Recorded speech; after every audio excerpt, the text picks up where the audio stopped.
Salam sejahtera dan bersama saya Rizal Zulkafli dan ini Niaga Awani. Sejak awal minggu ini, kami terus membincangkan beberapa sektor ekonomi secara spesifik menjelang pelan pemulihan ekonomi jangka pendek yang akan diumumkan kerajaan tidak lama lagi. Dan seperti yang anda saksikan semalam, kami bersama dengan pengarah urusan dan juga pengasas BAC Education Group, Raja Singa, membincangkan bagaimana pendidikan swasta melihat kepada pelaburan digital dan juga norma baru. Hari ini kami ingin melihat di luar Kuala Lumpur ke Kompas International College di Ipoh untuk mendapatkan reaksi bagaimana norma baru mempengaruhi pengajian dan juga pembelajaran. Kita bersama Dr. Ahmad Zamri Abdullah, Ketua Eksekutif Kompas International College. Doktor, pertama sekali, mungkin Doktor boleh jelaskan tentang bagaimana pengajaran modul di Kompas International College pada ketika ini. Apakah cabaran utama dalam memastikan modul yang dirangka dapat dilaksanakan, Doktor? Assalamualaikum warahmatullahi wabarakatuh. Kita di Kompas menggunakan kaedah remote learning, satu kaedah di mana kita cuba replicate ataupun meniru pengajaran penuhnya di dalam classroom ataupun pengajaran secara face to face, tapi kita gunakan secara online. Jadi pelajar-pelajar yang berada di luar akan dapat mengikuti pelajaran yang diajar oleh pensyarah-pensyarah. Jadi tidak kira di mana, sama ada di dalam classroom ataupun pensyarah berada di rumah.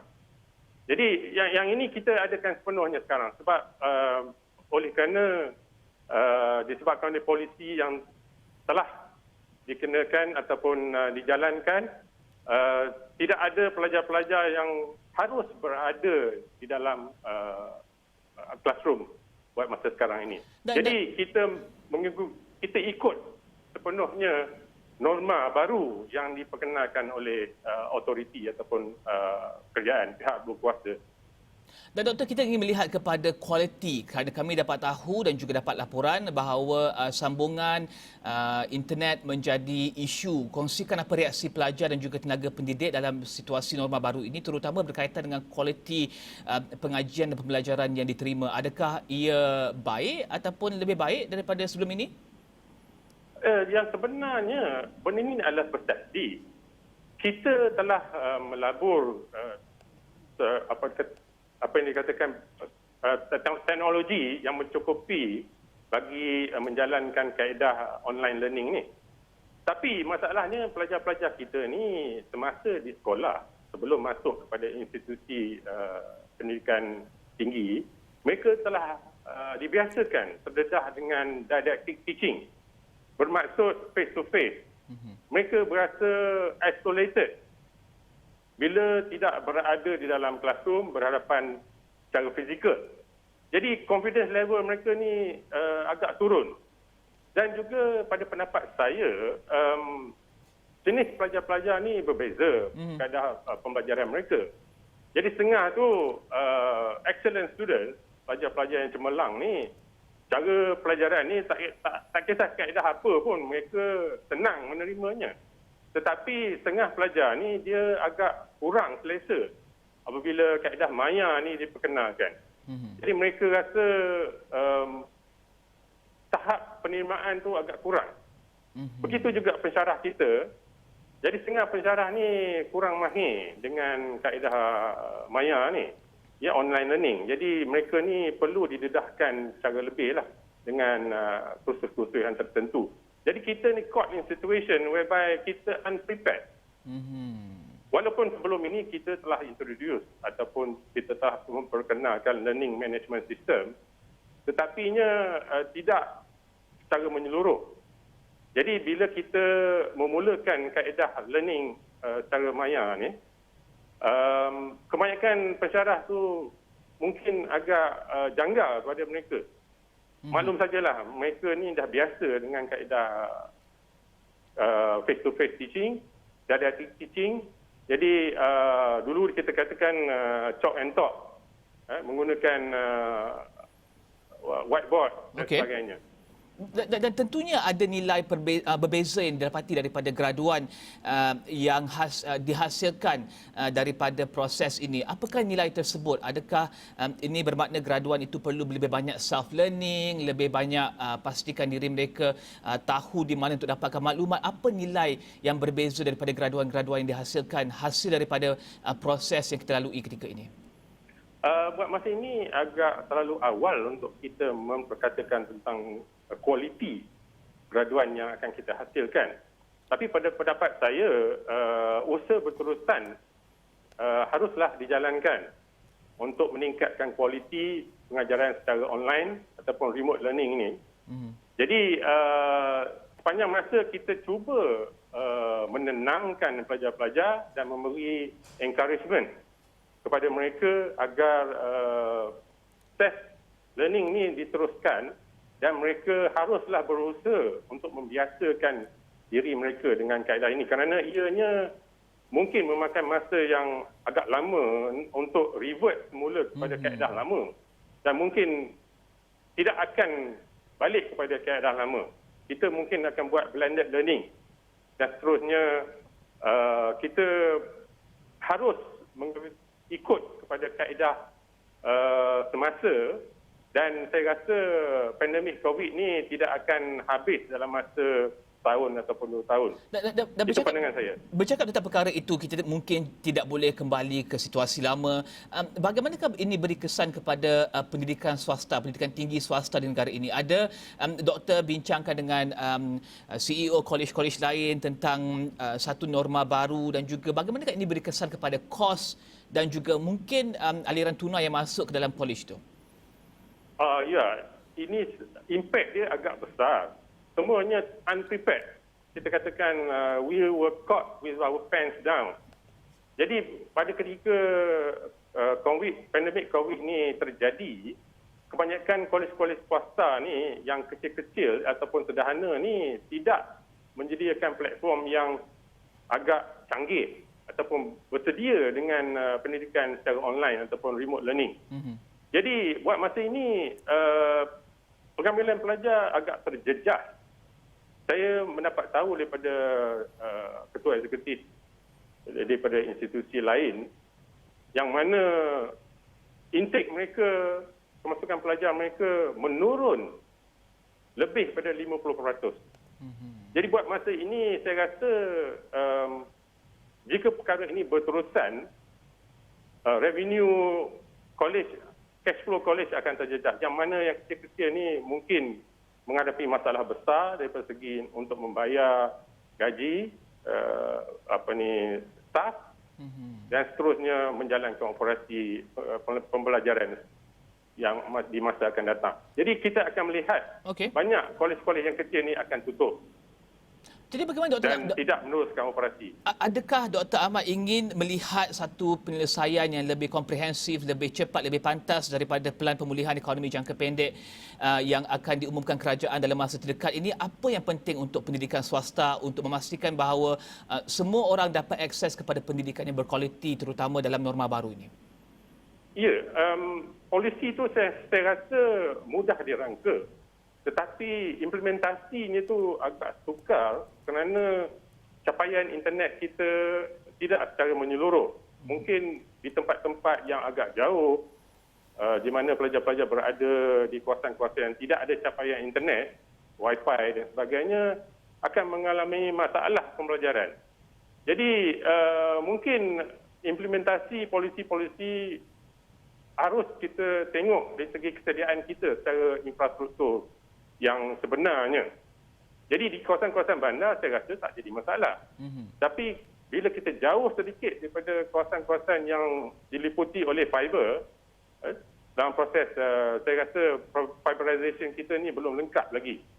Jadi ini yang menjadikan masalah kepada capaian internet. Dan ini menyukarkan untuk pelajar-pelajar mengikuti pelajaran secara maya. Apakah kesan psikologi kepada pelajar susulan daripada situasi tersebut, Doktor?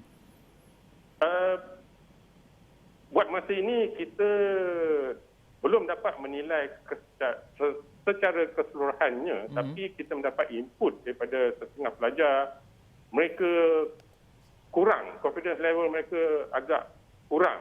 Jadi mereka tidak yakin mereka dapat meneruskan pengajian dengan secara virtual ataupun secara online.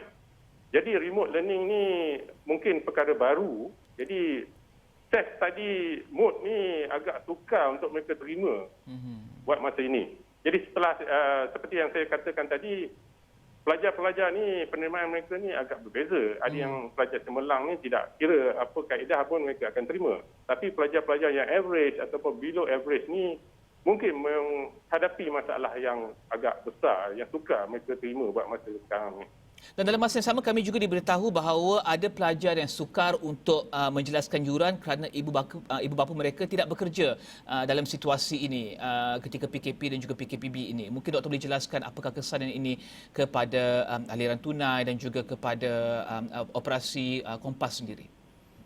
Ya, itu salah satu daripada kesan di mana pelajar-pelajar yang tidak datang ke kolej secara face to face akan memberi helah menyatakan mereka tidak dapat belajar dengan secara sepenuhnya dan mereka enggan ataupun tidak mahu menjelaskan yuran-yuran yang sepatutnya mereka bayar, dan juga mereka kata kaedah learning secara maya ni memerlukan perbincangan yang kurang. Mereka kurang faham dari segi persediaan yang perlu kita buat masa permulaan ini. Jadi ia memerlukan masa yang lama. Jadi kos tu akan meningkat juga dari segi masa, ya, man hours.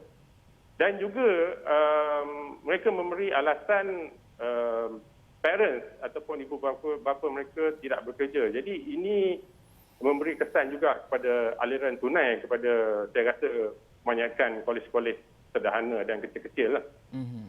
Saya ingin menyentuh tentang apa yang akan dijangkakan dalam pelan rangsangan ekonomi, pemulihan ekonomi jangka pendek yang akan diumumkan kerajaan tidak lama lagi. Antaranya adalah berkenaan dengan komunikasi yang lebih jelas dan juga polisi yang lebih jelas untuk memastikan semua pihak faham ke manakah hala tuju negara berkenaan dengan pelan pemulihan dan juga pemulihan ekonomi.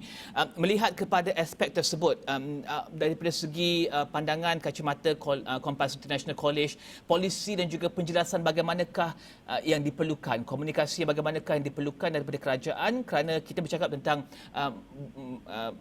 mengendalikan satu perniagaan, perlu ada perancangan dan juga perlu ada perancangan jangka pendek, jangka panjang. Bagaimanakah Kompas ingin melihat komunikasi yang lebih jelas daripada kerajaan? Pada pendapat kita, kami di sini belum dapat melihat secara jelas pelan jangka pendek yang boleh merangsang perkembangan IPTS. Jadi saya lihat perkara ini ialah norma baru ni memberi impak yang agak besar. Jadi ada yang, kalau kita sediakan polisi yang tidak setara dengan kesediaan dari segi infrastruktur, mungkin dia akan menjejaskan juga pelan tersebut. Jadi saya rasa kesediaan kita tu belum sepenuhnya.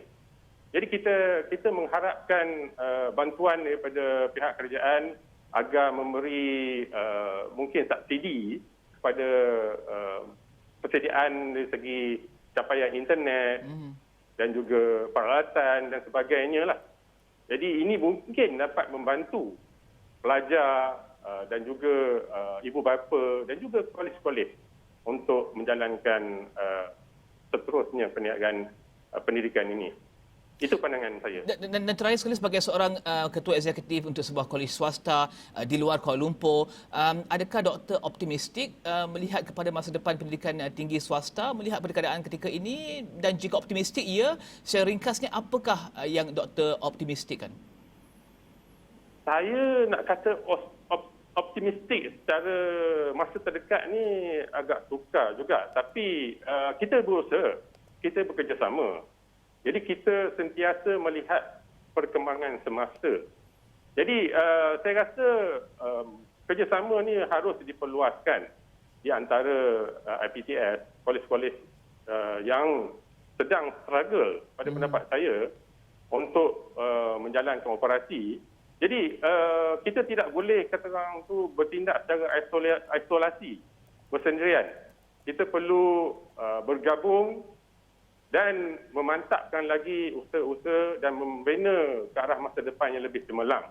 Saya rasa dengan langkah-langkah yang lebih kata orang tu bersepadu, integrated, mungkin kita boleh dapat mengatasi masalah yang kita hadapi sekarang ni. Jadi kalau kita bertindak secara sendirian, mungkin agak sukar saya rasa. Okey, terima kasih Dr. Ahmad Zamri Abdullah, Ketua Eksekutif Kompas International College membincangkan berkenaan dengan pendidikan tinggi swasta dan juga Kompas International College ketika tempoh PKPB ini. Kita akan berehat seketika, kembali selepas ini.